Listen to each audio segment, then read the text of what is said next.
Speaking of Waterbury, that is where we find News 8's Natasha Lubchenko. She is joining us live. Good morning, Natasha.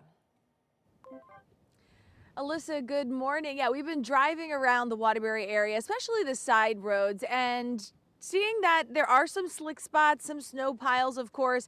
And what I really want to remind people of are the fire hydrants that are abutting your property. You are responsible for clearing a 3-foot radius around those, as well as a 3-foot path from the hydrant to the street. Now, looking around, we have seen that some people have attempted to do it, not full 3 feet. We haven't seen that yet, but we have seen some people try, but other hydrants completely covered. So it is a mixed situation here, but I want to remind people it is so important, a public safety issue, of course, and you can be fined if you don't do that.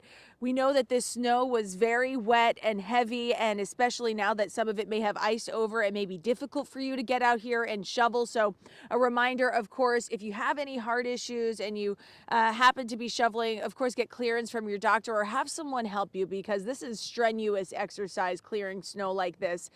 Wear some layers. It is cold out here while you're shoveling. It may take you some time. And of course, lift with those legs and keep yourself safe, because this type of cleanup we know takes a toll on the body. So a reminder for these side roads, take it slow. We have seen some icy patches, some dicey patches, bumpiness on the side roads, especially the highways are looking okay, but leave yourself some time. I would still avoid cruise control on a morning like this and leave space between you and the car in front of you. That is my biggest advice. In addition to, of course, clearing those hydrants, we will have more throughout the morning. Look at the roads and we will bring it to you here on air and online. For now, live in Waterbury, Natasha Lubchenko, News 8.